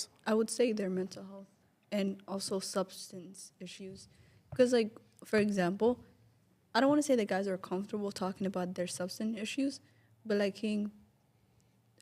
they just like boys will be boys. We always saw love and they don't like. I'm not saying they don't care for it, but they're just like, okay, cool. But like in Gabdaha, they get shamed to it to the point that they start hiding it, and they might not get as the help that they need. So obviously, I don't think they overlook the girls is their substance issues and their mental health, and Yeah, also they because- overlook the pressure of imagine like you're like 15 years old and you're expected to basically help to raise your siblings, take care of the house, make sure you get good grades, everything like that, and your brother's just there like playing video game. Yeah. So the pressures that the girls feel is overlooked, the substance issues and the mental health aspect of it. Yeah, see, that's the thing. Already, Hassan I am, but like the whole question you're asking, that mental health thing, that pressure, but it comes from the family, like literally. And that substance abuse, I know some, girls who are 100% used to be on that, but then later in life, they said the hardest reason why, I couldn't even stop is because there was not a single person I can come to and ask for help. Yeah, You know, 'cause- they're gonna be shamed. Right. Like, whatever. And then their brain tells them, if you cannot talk to somebody, already waxaan samaysan ba, what's the point of you stopping? Kule waa, like, waa samaysay, ku sii soco, or like, you already, lost cost baad tahay, sii soco. To the point where they actually went and seek medical, professional help. Yeah. That is a great point to lie. By the way, like substance and mental health issues going hand in hand. What So- I mean by that is sometimes people they might have ADHD or they might be bipolar or they might be struggling with depression, and they try to basically self-medicate with marijuana or with any other drugs, you know, instead of going to a professional and getting the help from a professional and a professional providing that medication for you, they get it from the street, you know, so I they go promise hand you, in hand. 80% of our Somali community has bipolar. Like Yeah. one, like that's And also a fact. ADHD too. Oh yeah. ADHD, yeah. One time I was in Somalia, أنا Somali 2023 مرة aaday waxaa arkay wiil geed ku xiran oo silsilad kula silsilada dhulka ah waxaa lagu xiray geed. He was mentally ill waaye but like qof oo crazy maaha ADHD uu qabaa madaxa laga gubay. Because like the thing is like dadka meesha yeah. joogaan ma yaqaanaan war ADHD wuxuu yahay bipolar depression anxiety ma How, yaqaanaan mogtahay? how can they know? You know, Because yeah they don't have maxalla meel lagu baara malaha shay baar malaha qofku waxa la quraan hala saara as we talked maxalla previous podcast ee ka hadlaynay quraan saar is not the only thing that can help the person like in si gabadha sheegay soo kale they don't have a place la geeyo oo maxalla loogu saari karo then wiilka la soo qaaday India la geeyay waxa la hay ADHD oo qabaa madaxa lagu gubayaa because they thought inuu waalan yahay and then kininyali What waxa is Gugub Madaha gonna do? okay, Somalis they believe like dab iyo cudur isku meel ma galaan. Ani hatta it happened to me. Like my stomach, dude. Like I used to have like issues with like alol hanun. They burn my stomach. A lot of Because yeah, a they lot of believe that. yeah, a lot of Calool a lot of has us been isticmaalaan. sababtoo ah Isbedel. biyaha iyo cuntada cunayna waxaa ku jira bacteria that creates H pylori waxa loo taas and then caloosha dhow dadku xanuuna si xun and then cunto ma cuni karaan waxa bay xismaayeen Yeah, market. comatose camal ay almost geli karaan dadka. Yeah. Go ahead. I was gonna say like if you ever seen the older generations, you will see like burnt scars all Yeah. over them because waxay aaminsan like like cudur iyo dab mataqaanaa isma hoos galaan. I don't know where they got that from. I have seen dad loo gubayo sababtoo ahaa waxaa gashay clear to cold ama kolba aaraya. that's what Somalia people say. yeah cagaarshow iyo yeah caloosha laga gubaa Is that why wiilkaas madaxiisa loo gubay? madaxa loo Because they gubay thought they like thought waalan yahay. inuu waalan yahay ama inuu like Yeah. waxa uu fahmayaa like but like ayaga kasii waalan they thought he's sick It's madaxa ka crazy gubeen though. Qof waalan hataa haddaa u malaysid let's say taas wuuba waalan yahay bro. Like how would you think markaa gubtid like brainka ma psh dhahay like but They think here's the that thing person though. will develop conscious or like maxaa la jiray No. I don't know like qofki dadku wala dhaqmaya inuu ADHD wax maaha moogta waali ma aha no dadku way la hadlayaan laakiin Sax. xasuustay waxay hilmaami they maxalla no more like it active depends waaye They it get depends on distracted easily. which Yeah, maxaa la jiray bashi or to an extent there are some people with ADHD would literally have like ma focus garan karaan wax ma ku focus garan karaan mar they want to do a lot of things. They will start a task like a and then they will start a task like a and there's certain things or maxaa la jiray but to extent I can't list it is like very far yeah ayagan u keenan marka hore saas way raficnaa marka hore but due to maxalla process oo lagu baar lama heenin cunug waxa oo dugsiga marka aad quraanka ka baxayo uu dugsigu gambinaya like waxa lagu tumaaya maxasan u sameyn weeday he is not him though but that Mental sounds health like dilaya. for spectrum ku jiro no What is that spectrum Like he Yeah. might Yeah. have autism how autism, it yeah. is so I was gonna say most of our people do have like bipolar disorder because of the war. Because bipolar disorder is like a genetic thing, and it's also by the environment. So if you lived in a country where there's like a civil war happening, of course you're gonna get like bipolar. due to the trauma your body Yeah. which wants to adapt to something maxaa la jiray on a hand so it creates two different versions of you amala I kind used to mentally have a roommate who had like bro I dhakhtar hataa uma baahna kaas I could see him like I used to tell him you have bro you gotta go get checked out. Like PTSD. No bipolar kaas yeah he would literally this is a good example I don't know if you're gonna do you guys Marvel comics you has maaragtiin Yeah.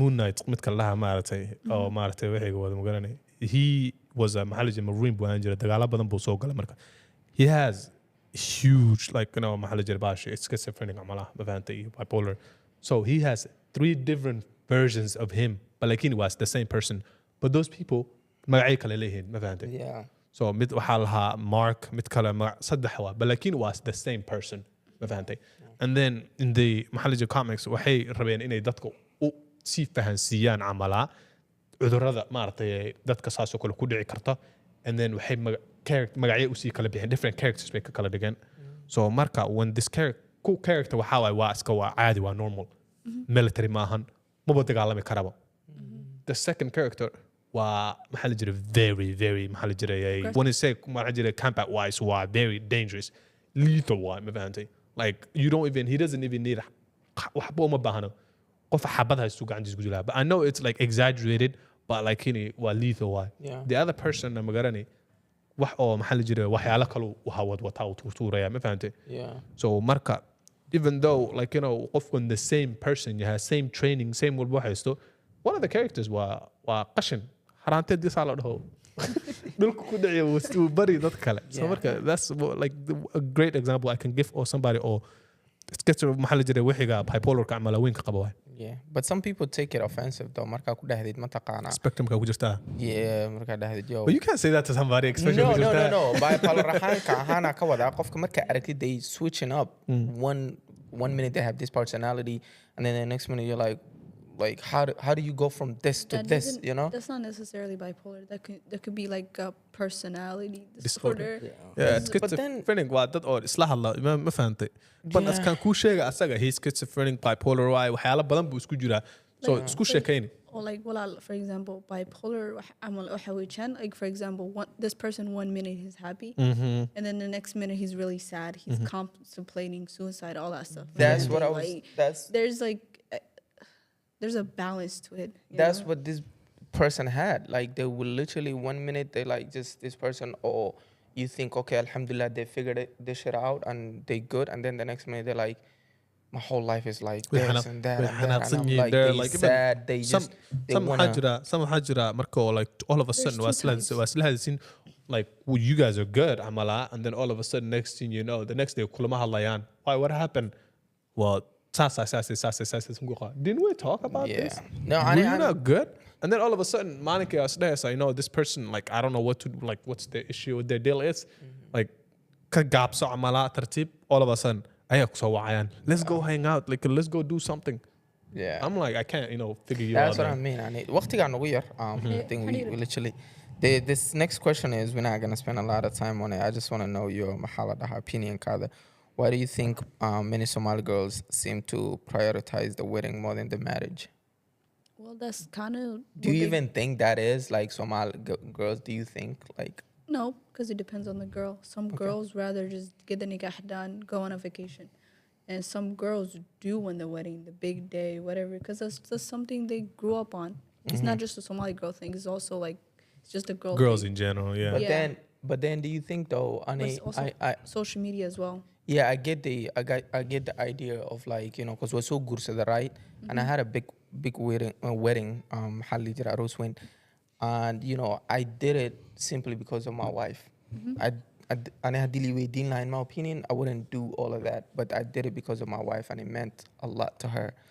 But then at the same time, my wife, she was kind about it, and I could see her. It's like there is two things, right? If this is not happening, we're not getting married. That's my problem on it. Because hey, san and I'm like, okay, I can't do that, and you're like, if you can't do that, then it's done. Then now we have a problem. It's like, okay, so you're marrying me because of this is aros kan dartisa. So I think what they should look at is like, is this man capable of doing that? Is he capable of a big wedding? Is he capable of like, getting all these things? I mean, that's what the dating stage is for, or the talking stage for, is to get to know the person, right? Like, sometimes it's the guy who wants the wedding, But I never seen a guy who that's true. You know what I mean? It depends on qofka family uu kusoo dhex koray and how they value the weddings as. So there are guys where yeah, she's right. I think that time is just meant for the couples to be celebrated by family and friends and loved ones in the community. I was at a wedding or last minute had I don't know, some speaker issue me as something technical issue and it was in the middle of the wedding, and then they were like, hey, this happened, we cannot fix it, so Arosko, we're gonna have to stop. And then the girl was like, nope, we're not stopping, it has to go on, I want to be done with my wedding. And the guy was like, what do you want me to do? Like, we have done everything that we could have done. And Aroski literally waa lagu kala tagay in the Yeah. middle of the wedding yaa lagu kala tagay just because she couldn't see the asagana ma man, he did everything this guy he could have done wixii dhan uu oo dhan arooska lagu kala tegay miya waa lagu kala tagay Yeah, they ended technical up getting issues. divorced gabar kalu guursaday iyadana they never get married Bro, waa that's dad intaasoo sana isla soo hadlay cause pointigaas waxaa ka keena waxaa dhahda qofka markaa la hadlaysay talking stage Yeah. waxaas oo dhan aa soo sheekaysanaysa talk about it, inaa yeah. waxaan kasoo hadashin waayo but then some gabdho they take it to extreme of like this is how I want my wedding to go and if anything hadduu saas u dhici waayo like they're willing GG to Samala. yeah they're willing to fuck up the whole wixii la bildgareeyey simply because of that wedding wax ama fanaana imaan waaye ama maxaa la dhihi jiray technical issue a dhacay speakerkii halaabo or something happen inuu dhaco hadduu dhici waayo and I'm like bro like haddaaba qofkan guursanaysid it's not about the wedding it's about the person Okay, quick question for all of you, right? Yes. To summarize waxaan maanta dhan dhahayne, so how would you, in your perspective, define what a success is for Somali men and for women? you want to go first Mohammed yeah success markii imaado it depend on qofka wax happy ka dhigaya right success is qofka markuu uu haysto wax uu noloshiisa ahaan uu ku faraxsan yahay ama ku qanacsan yahay as a man side waxay noqonaysaa capability ma uu leeyahay uu generation ku lead gareyn karo in familkiisa ha noqdo communitygu jooga ha noqdo and as a man side like can you be the leader of that community kugu hareersan and then when it comes to the woman aspect ayadana dhinaceedu waxay imaanaysaa can you be the mom of that community guys that's as a success wise right So you And- see, okay, so like women-wise, in your perspective, being a mother, it means success, Amala. like I mean a mother side of like the community inay u tahay qof oo dhinaca waalidka u horseedayo kale like hooy ahaan u ninkana u yahay maxaa la dhihi jiray aabahaan u including the familka including dadka ka soo jeedid iyo communitygaad inuu qofka uu muxuu ahaa uu qof baahi loo qabo yahay baahida dadka ka caawin karo yahay that's a success for me What about you? If a girl, as long as she can like, how do you rather provide for herself and how do you deenta hadii ku dhaqmayso, I think I consider that success. Same for the men too. Take care of the people that depend on you, and also have a balance between like the deenta iyo dunida, right? Yeah. Because life is not just for like. dadka qaarkood they consider success markuu qofku taajir yahay a billionaire whatever right it's So- not just about the money it's about your values like do you still have it your conscience all that stuff yeah and I would say success waxaan dhahay waxay tahay really gabarbo I would view it as the same I would say you have to get qof oo comfortable zonekiisa ka baxayo somebody who's putting themselves out there all the time to like a lot of times when I hear people who became successful like horta aakhiro waa isku raacna right and success is jannah right that's the ultimate goal for any human being so I don't want to focus on aakhiro because everybody knows that if you don't know that then I don't know ilaah ha ku gargaaro but the dunya ahaan haddaan u fiiriyo success is like qofka in u comfortable zonekiisa ka baxo things that you want to do things that you think inaad kusoo dari kartid communitygaada or dadka aad kusoo especially Soomaali ahaan markaan anaka adduunku waa ka dambeynaa right we're literally far behind aan nahay so we need people who get out of their comfortable zone their comfort zone and create things that can make dadka markay fiiriyaan dhihi karo wow hadda daraad waxaa fiirsanayo cunug Nigerian miya I don't know Africa meelahaasuu joogay he created a gaming out of his baakadihiisi wixiisa intuu isku xirxirtay uu game dhan asaa meeshu ku dheelaya you know what I mean so when I look at that kid I'm like he's happy he's like I have a problem I don't have the lacti I don't have the opportunity but what can I do with what I have and then what can I create how can I create my happiness ma fahantay so qofka inuu meel intuu fadhiisto uusan dhihin wallahi tana igu dhacday and iskala dhimanaya no you have to wixii la ima wax samee wax create garee wax isku day so when I see someone I don't look at their bank I don't look at their waxay qabaan or say yihiin I look at what are they doing to solve the problems or what are they doing to like gain a new skill or learn a new stuff like podcasting I never knew anything about podcasting I'm doing a podcasting just to try something that I'm like okay I'm too comfortable let me see can I put myself out there I'm not saying everybody podcasting but I'm just saying qofka waxa uu isleeyahay waxaan community-gana waxa ugu taraysaa, dadkana waxa ugu taraysaa, nafsadaadana waxa ugu taraysaa. Success is just creating something that you think that can benefit other people. Inta la fadhiisan lahayd aad dhihi lahayd waxaan ma sameynaa. Yeah. What do you think? Yeah, put me on the spot. All right. Yeah, my bad. Success to me, success is basically mentally, physically, and spiritually being all sound. So up to if you're mentally sound, you can benefit a lot of people near you, and you can benefit yourself. If you're physically sound, obviously, wax walba qabsan kartaa. Yeah. And if you are spiritually sound, akhraadi waad already meel baad ku hubsatay. Yeah. So haddii waxaan dhihi lahaa, just keep the people who around you and dadka maaragtay waalidiinta, walaalaha, maaragtay communitygaada, all of them maxaa la jiray always isku day inaad wax u tarsid. You know what I'm saying? Anything else I could daraysin? I think earlier, well, like Suela Iso Darte, you asked me a question of would I marry somebody, would I care if, would it matter to me if the person I marry if he's educated or not? Yeah. It You was know? one of the questions, yeah. I would say no.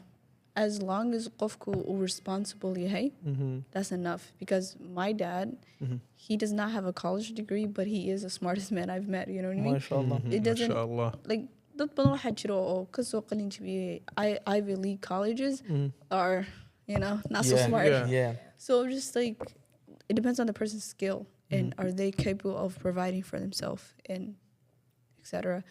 100%. As long as the person can read and write, because I'm not good at phone calls, that's what's important to me. That's awesome. Yeah, and I wallahi. was gonna add to that, you know, حتى ساشكتي مهمة, you know, I know a lot of like, حتى my wife was telling me the other day, there is, you know, دختريال أو هندي say dadka loola dhaqmo ma aqaanaan, you know, like dadkii qofkii human to human connection kima, even though degree ay haystaan, cilmiga ay leeyihiin, human to human connection ki meesha ma yaalo. So qofaa laga yaabaa oo Ivy League ka soo baxay oo degree haysta that you think, okay, this person is smart, and they don't have that connection or their personality iyo waxooda iyo is different. They don't even, because IQ iyo dadka sida loola dhaqmo way kala tahay. Yeah, IQ gaaga iyo dadka saa ula dhaqmaysa is two different things. You know, IQ gaaga can get you schools iyo waxaas, but day to day dealing with people is a different ball game, you know? So that's why I said abayaasha and hoyayaasha, they never had an education, but they were getting, like, I know a lot of Somali ilmo oo dhahay aabahayga is the best human being that I know. So that is the most important thing. Muhiimadu waxay qofka bini'aadanimadiisa inay ka fiirisid, waa inaad warqad u haysto ruuxaas, because warqadaas, it doesn't tell you the whole story. And another thing I was gonna say, like, unless you're planning to become a doctor, engineer, or a pilot, or whatever, degree doesn't really matter. Because like, wallahi, wax kasta waa ka baran kartaa, mataqaana, the library, YouTube, Google, like everything you can just Google and you can just learn on your own. Especially if you're a person that's really good at self-taught. I'm that kind of person. I don't like being in a classroom setting, but like, yeah. 100%. Well, mashallah, wax kale ma ku daraysin? No, that's it. That was awesome episode. Thank you, Hamda, for coming through. Inshallah ta'ala, hopefully it's not going to be the last of her. We're going to have her over and over again. She's going to be one of us, part of the team. But yeah, thank you guys. Hopefully you guys enjoyed that. And I'd enjoy garaysan episode cast. Wixii su'aale aad qabtiin, wixii aad nagu soo diri kartiin, iyo wixii aad isleedihiin wuu ka maqan yahay episode-ka noo soo sheega insha Allah ta'ala. Make sure you share the video, like the video. Follow us on TikTok, Instagram, you know, Facebook, and all over the platforms, inshallah ta'ala. Wassalamu alaikum wa rahmatullahi wa barakatuh. See you next Tuesday.